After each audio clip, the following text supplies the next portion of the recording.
The words cut through the air like a whip crack in the vast glass atrium of the downtown Manhattan headquarters. Stand up straight and clean that properly. You useless janitor. You're not paid to daydream. You're paid to scrub floors like the help you are.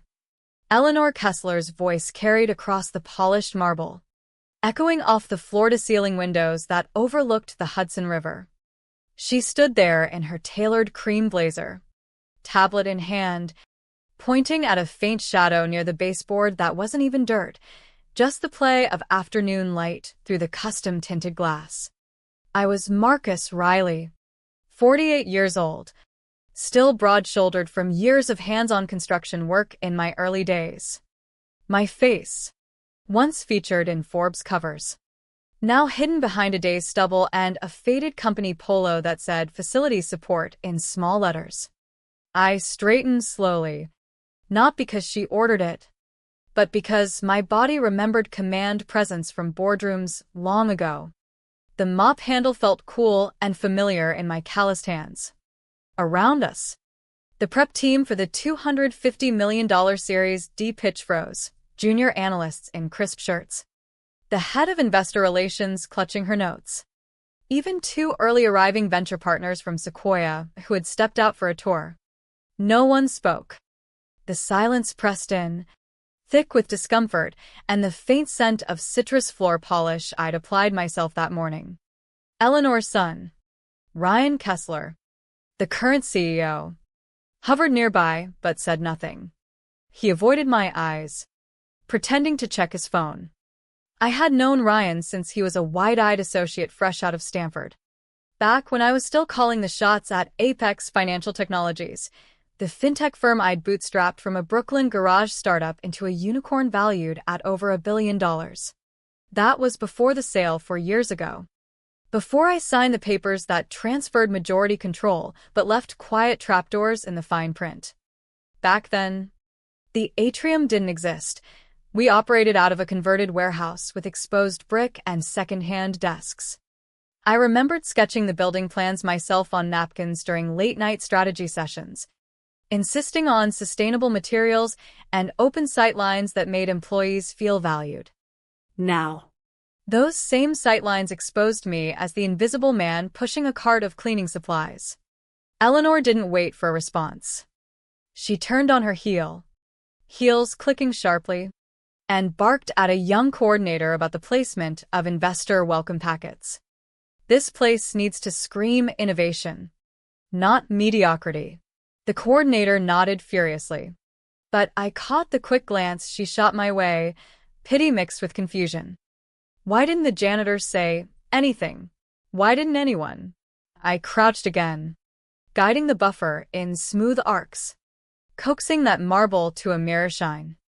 The machine hummed low, a sound I'd grown to appreciate in the quiet hours before dawn when the building was mine alone. My mind drifted, not to anger, but to calculation. This wasn't the first slight. Since Eleanor had been brought on 2 months ago as senior culture advisor after her son's promotion, the barbs had escalated. Comments about my posture, my lack of professionalism when I suggested adjustments to the loading dock schedule, the way she wrinkled her nose at the faint bleach scent lingering near the service elevators. But this public dressing down, in front of witnesses including board-authorized personnel and potential investors, crossed into different territory. My pulse remained steady. Years of negotiations had taught me that true power often hides in patience. As the buffer glided, I recalled the day of the sale. The conference room had smelled of fresh coffee and nervous energy. Ryan's team pushed for clean control, eager to scale fast with aggressive hiring and flashy rebranding. I had reviewed every page of the 142-page agreement personally, insisting on specific subclauses buried in the appendices, reversion triggers tied to reputational harm, public denigration of the founder, or unauthorized alterations to core assets. They skimmed, dazzled by the payout and the promise of IPO glory. I signed without hesitation, my hand steady. The clauses weren't flashy, They were precise legal language crafted by my longtime attorney, Sophia Lang, who had warned me that selling didn't mean surrendering my legacy entirely. "These are insurance policies, Marcus," she'd said over scotch one night, "for the day they forget who built the foundation." Now, As Eleanor disappeared into the executive suite, the weight of that insurance settled over me like a familiar coat. I finished the section of floor, wiped down the buffer, and wheeled the cart toward the service corridor. The young coordinator whispered something to her colleague, but I kept walking, posture straight, face neutral. inside. The slow burn built, not rage, but resolve. One more documented instance. Witnesses present. The clause was ripening. Later that afternoon, alone in the maintenance office that doubled as my quiet sanctuary, a small room with a steel desk, fireproof cabinet, and shelves of spare parts, I pulled out the folder marked simply Annex D7. The pages were crisp, the language dense but clear. Upon sustained public denigration or reputational harm inflicted by executive personnel or their immediate family in the presence of 3 or more authorized company agents, all reversionary interests in the physical premises, core trademarks, and branding rights shall immediately activate, reverting full control to the original signatory without further notice or compensation. I read it 3 times, fingertips tracing the signatures. Mine from 4 years ago. The company's. Sophia's countersign. The sun slanted through the narrow window, casting long shadows across the desk. I thought about the early days, coding the first algorithms in my living room while my wife brought me coffee at 3 a.m., pitching to skeptical angels with nothing but passion and prototypes, the thrill of the first major client signing that propelled us into the big leagues.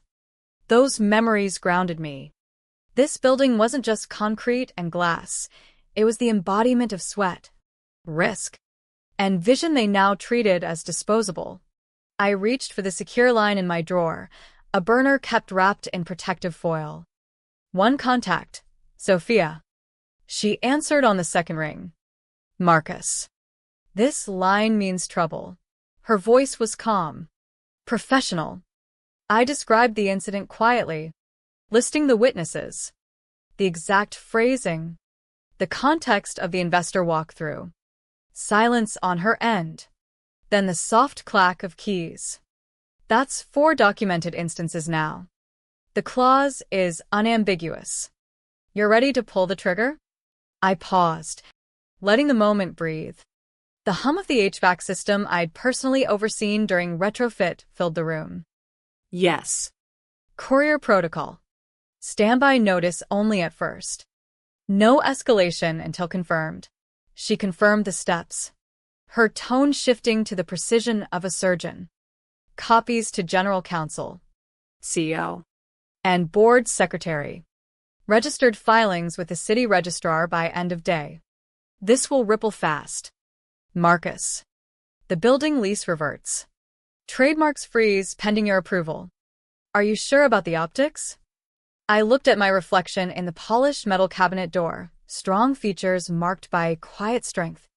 Eyes steady with the weight of long game strategy. Optics were never the point. Legacy was. We ended the call. I sat for a long while, hands folded, breathing the familiar scent of cleaning solution and old blueprints. The building felt alive around me, its quiet pulse matching my own. The slow rhythm of storytelling life had led here, years of silence building to this inevitable release. The next morning brought the first ripples. I arrived before dawn as always. The city still dark outside the atrium windows.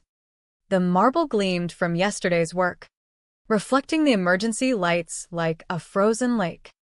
As staff trickled in, the atmosphere shifted, subtle at first. Whispers near the coffee station.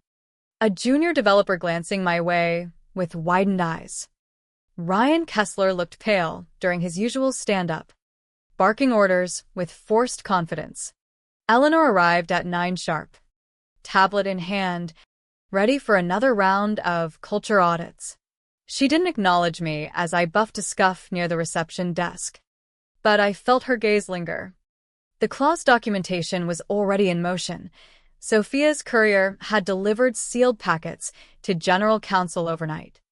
By 10, the first urgent Slack messages began pinging across executive channels, internal alerts about legal review of legacy agreements. I kept working, methodically polishing railings, restocking supplies, nodding politely when addressed. But inside, the tension coiled tighter. Memories flooded in waves.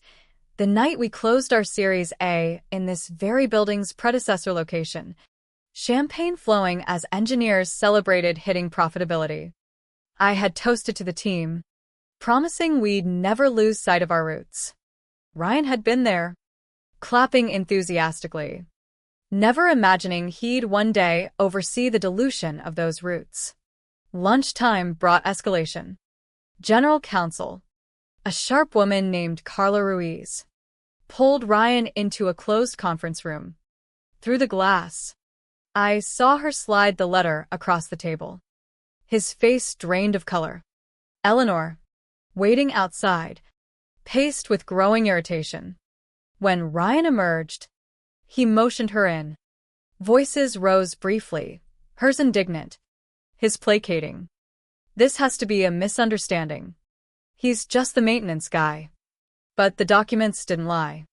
Clause activation was ironclad, witnessed and time-stamped. By early afternoon, legal filings hit the public registry. The building's deed began its reversion process. Trademarks on Apex branding. The sleek logo I designed with a local artist in 2012, locked for review under my retained rights. Investor calls were quietly postponed. The Series D momentum stalled like a car hitting a wall. I continued my rounds, pausing only once in the service hallway to breathe. A young security guard, new hire named Jamal, approached hesitantly. Mr. Riley, some folks are saying weird stuff about ownership. You okay? His concern was genuine, eyes searching my face for cracks. I offered a small smile, the kind that carried quiet charisma from years of leadership. Just another day keeping things running smooth. Jamal. Appreciate you looking out. He nodded, uncertain but respectful. That small interaction anchored me. The story wasn't about shouting victory, it was the slow reveal of truth. The emotional layering of betrayal met with measured justice. Eleanor stormed out of the conference room later, face flushed, demanding to see whoever drafted this nonsense. She passed me without a word, but the air between us crackled with unspoken realization dawning too late. As evening approached, more pieces fell. Marketing scrambled to pause campaigns featuring the locked trademarks. Facilities teams received notices about restricted access to certain zones pending title clarification. Ryan's mother cornered Carla in the hallway, voice carrying snippets. This is ridiculous. He's nobody now. But Carla's replies were measured, professional, citing the contract language. The witness statements, including the video inadvertently captured on a colleague's phone during the atrium incident. I retreated to my office again, reviewing old photos on a secure drive, me at the ribbon cutting for this very skyscraper, shaking hands with city officials, the team cheering behind. The emotional weight pressed, not regret, but a deep satisfaction mixed with melancholy. Had the sale been worth it? The money had secured my family's future, allowed quiet philanthropy. But the daily erasure of my contributions had worn like acid over time. Sophia called once more on the secure line. Filings confirmed. Reversion effective at midnight pending final stamps. The board is convening emergency session. Ryan's pushing for negotiation. I listened, letting silence stretch. Hold firm. No talks until full control restores. She agreed, her voice carrying admiration. You played this perfectly, Marcus. Long game indeed. The building hummed around me as I ended the call. Its systems, designed under my oversight, running efficiently. The slow build of tension throughout the day mirrored the story's arc. Quiet observations. Mounting pressure. Inevitable shift. Employees left in hushed groups, casting glances toward the maintenance areas. Eleanor lingered late, arguing on her phone in the parking garage. I watched from a distance, mop in hand, the weight of history settling like dusk over the city's skyline. Midnight came with a soft chime of the security system acknowledging the legal transfer. By morning, the transformation was official. City records updated. The skyscraper at 47 Hudson Plaza reverted fully to Marcus Riley as title holder. Core trademarks froze company usage pending my explicit approval. Access logs showed restricted executive areas requiring new permissions I alone could grant. The chaos unfolded methodically. Ryan arrived to locked conference suites and a facilities manager, now reporting indirectly through my retained structure, politely requesting updated credentials. Eleanor stormed the lobby, demanding explanations, only to be met by security citing updated protocols. Her face, once imperious, showed cracks of disbelief. This is my son's company. But the law? Cold and precise. Disagreed. I observed from the periphery, continuing routine tasks with deliberate calm. The atrium marble still shone under my care, a symbol of continuity amid upheaval. Internally, emotion swirled, vindication laced with the ache of lost camaraderie. I remembered mentoring Ryan early on, sharing war stories from startup trenches, trusting him with scaling responsibilities. The betrayal wasn't personal malice, but systemic forgetting, the hubris of new leadership dismissing origins. Board members arrived for the emergency session. Faces grim. Through partially open doors, snippets emerged, discussions of interim operations, potential buyback offers, damage to the upcoming funding round. One director, an old ally from my era, caught my eye in the hallway and nodded subtly, a silent acknowledgement of the clause's genius. Eleanor cornered me near the service elevator that afternoon, her composure fraying. Whatever game this is, it ends now. Ryan built on what we have. Her voice trembled slightly beneath the anger. I met her gaze steadily, my expressive features conveying quiet strength rather than triumph. The building remembers its builder. Eleanor. Contracts do too. She blinked, and used to push back from the help. No further words came. She retreated, heels echoing differently now, less authority, more uncertainty. Negotiations began tentatively. Ryan's assistant approached with a 7-figure settlement proposal for trademark rights and a face-saving legacy consultant title. I reviewed the PDF in my office, then returned a simple counter via Sophia, full restoration or status quo. The emotional layering deepened, pride and foresight mixing with questions of forgiveness. Was reclaiming control justice or merely ego? The story's moral tension built here, in the quiet hours weighing power against human cost. By evening, leaks hit industry channels. Headlines whispered of founder clause activation after executive family insult, framing it as cautionary tale for hasty acquisitions. The Series D investors delayed indefinitely, citing stability concerns. Ryan looked exhausted in passing, the weight of his mother's influence, now a liability. I finished my shift as the building emptied, the slow rhythm of mopping a meditative close to another day of revelation. The following week crystallized the shift. The company operated under interim leases for select floors while full title consolidated. Trademarks required my sign-off for any external use, stalling campaigns and forcing generic placeholders. Eleanor was quietly sidelined by the board. Her advisor role dissolved amid optics fallout. Ryan issued careful internal memos about structural realignments, avoiding direct mention of the reversion. I walked the halls during off hours, the space feeling both familiar and renewed. Sensory details grounded me, the faint hum of servers I helped spec, the play of light through windows chosen for energy efficiency, the pride in every maintained detail. Employees adapted with wary respect. Some approached for quiet conversations, uncovering layers of my past contributions previously erased from org charts. Sophia facilitated a mediated session where Ryan offered concessions, naming rights, equity shares. I listened attentively, face expressive yet composed. Before declining, the core message resonated. Underestimation carries consequence. The narrative arc exploded here into resolution.